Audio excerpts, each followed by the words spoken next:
Hello viewers and welcome to Review Information. In this video I will show you how to turn off Raise to Wake in iPhone.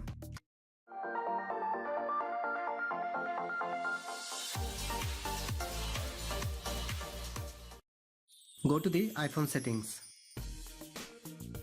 Scroll down and find the option Display and Brightness.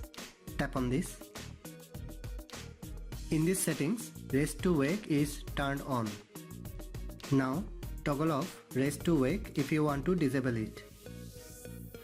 That's it. From now on, the screen of your iPhone will no longer turn on when you pick it up.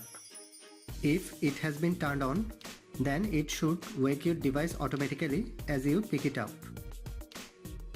So in this way you can turn off Raise to Wake in iPhone. Thanks for watching. Hope you guys enjoyed my video. Please subscribe my channel for more videos.